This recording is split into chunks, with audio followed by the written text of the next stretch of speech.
Find functional hilarity at the Biffa Emporium. Girl, it's what I heard. Allegedly, it's just the word. Allegedly, it's on the street. Allegedly, I sing to the beat. Allegedly, lee, lee, lee. Allegedly, lee, lee, lee. Allegedly, lee, lee, lee. Allegedly. Well, it's Halloween and there's nothing scarier than Mena. Now, my question is, Carlos King, why would you give her a platform? I mean, you couldn't find any people that actually liked black people to come on your show? You couldn't find anyone that didn't look at your audience as less than human? You couldn't do that? You had to get her? Okay, Heifer. I'm going to see what she has to say to save time for everybody else, because I don't think black people should have to look at her, even though you want to run up and put your face in her place. I mean, why you got that cross on, Erica? I know it got to be burning that skin, because you're a demon. She said, it was time. Something had to happen for me to get off Love and Hip Hop. Really? Not immediately apologizing for your racist behavior, but this is a career move for you. You could have ended the interview right here, Carlos. She said she was bamboozled into getting on Love and Hip Hop and doesn't think she's been properly paid, but you've never brought anything. You're not a JoJo dancer. You're not a K. Michelle. Hell, you're not even a Kimbella. You're just a receptacle for fluids. And the fact that you were with Rich Dollars speaks for itself. Why do we need to get to know her? She's racist. I don't need to get to know a racist even if they are Dominican. I don't care. Oh, she had a tough childhood, and so that's why she calls people monkeys. So it was a foster care, living with siblings, living with friends, upbringing. Still no excuse for monkey. I'm sorry for your trauma that people did things to you that you used to pinch yourself. I am, but Carlos, this is not where we are as an audience with our interest in her. We want to get to the real, to the nitty gritty. This is supposed to be redemption, but you're trying to get us to feel sorry for the heifer, and we ain't buying it. Everybody else on Love and Hip Hop had a rough upbringing too. Also, heifer, you've been old enough and rich enough now to get you some therapy to deal with these issues of healing. Now she's trying to say, oh, and I grew up so diverse in the Bronx, then you wouldn't be calling people monkeys. Carlos, this is pathetic, but so are you. We really don't need all this information on how your D-list career started either. Carlos gonna ask her, when did you know you made it? Honey, the only thing she's made is a mess. So Erica's cousin is married to David Allen Greer. However, none of her family took her career seriously because it was just dotting and bopping for $500. Oh goodness, now she's putting it all in God's hands so she can get done so much more. So her baby daddy was friends with Scott Disick, and that's why she was able to get on the Kardashian. This is truly a waste of time. But she's a waste of skin, and Carlos is an overuse of tongue. Erica, we know your mama and your sister raised your kid. I'm glad he's very intelligent, because you sure is stuck on stupid. And this is all absolute trivia. I mean, he has wasted 47 minutes of our time. And now it's people can't understand. I just respect my son's wishes and he doesn't want to be on TV. But you got your other kids on TV. They can't even make a wish yet. Why is it okay to blast them? Oh God, now she's saying there's parents in school that want pictures with her son. Girl, please. Carlos just loves to let people lie. Oh, we've gone on for 20 minutes about your son wanting privacy, then stop talking about him. We don't care about your kid, we care about your racism. So now we talking about Love and Hip Hop. She got $1,500 for her first episode when she beat up Kimbella. Oh God, and he said, of course, Olivia. Oh, I haven't said that name in years. Talk about waking the dead.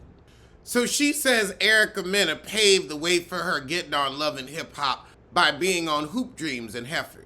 So Yandy was the one that lied to Erica about Kimbella, that she was talking about her to egg the fight on.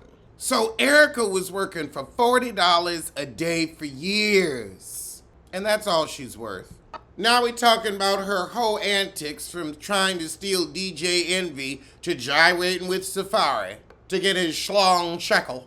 You're not afraid to love who you love or to be racist. Where's the atonement? Where's the apology? You can't give an excuse, but give a reason. But at least I have to say I was right. It really was a Mona Scott Young Chicken gift card, $40 a day and travel expenses. So she gonna claim she didn't know about DJ Envy's wife. She knew about the kids, but not the wife. Why do we keep allowing that lie to be told? I think we need to put a moratorium on that lie for the next 5 years and just say, I wanted some dick. What about some honesty? I mean, wanting DJ Envy's dick, that's something you should be questioning yourself about. But then again, you wanted rich dollars, so you like an ugly man. She met him at a hosting, ho being the operative word. So she said it was a very public affair. Well, he's disrespectful to his wife and to his customer and to his investors, so I'm not surprised. And then DJ went on the air and said he cheated with someone beneath him. So he flies below. He flies below. She wants the narrative of a home record to be cleared on her behalf. Well, you're still a racist, so fuck you. Oh God, now Safari. So if you knew automatically he was like this player, why did you get pregnant by that? Well, when they worked on Scared Famous, she finally broke down. But honey, a man like Safari, you give your wop, not your womb. She's honestly sick of talking about the Safari incident, and we're sick of hearing about it. This has been a waste of an hour and 36 minutes. Agony. Agony! So she says because they were together, their rates went up and he was with her for the come up, not the chillin'. So she don't think he loved him. But did you love him either? I don't think so. Because you don't like black people. I can be soft. I can be soft for the first time in my life. I could be submissive. I had a man, and when I needed him to be real, oh my God, you whine. Let me get some cheese to go with this wine. And here's my question. Why'd you have another baby with the loser? Okay, the first time, shame on him. Second time, shame on you. So we finally gonna get to the real in part 2. I gotta take a nap after that agony. So in this racism double feature we got going on, let's get to the fact that Ebony was right. Ebony said on her podcast that Ramona had used the N-word forever ago, but she wasn't able to prove it. Bravo needs to pay her reality reckoning. So because of the Vanity Fair article, which we will be getting to, that goes over the reality reckoning that they dropped right before Bravocon, because they want them to ask questions about the reality reckoning, we have now found out that Ramona used the N-word defending not using the N-word on the phone with Page 6 and has been removed from the Bravocon roster. I didn't want to see her anyway. Reality reckoning!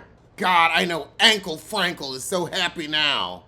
Now, Ramona, you want to say black people don't have fathers. Most of them don't. But you didn't have a father. You had an abusive man, which you talked about on the show, that caused your troubled childhood that you had to pull a knife on. And that caused your brother's substance abuse that eventually killed him. But you want to talk about other people's fatherless homes. I'd rather not have a father in the home than that. But you want to open your beak. I don't know if Bravo can keep putting its head in the sand about their racism issues. Luann, they may be coming for you next. Reality reckoning. But I'm so glad we won't have to see that bitch at Bravocon. Alleged what? Alleged who? Allegedly, allegedly. Don't blame, don't sue. Allegedly, allegedly, allegedly.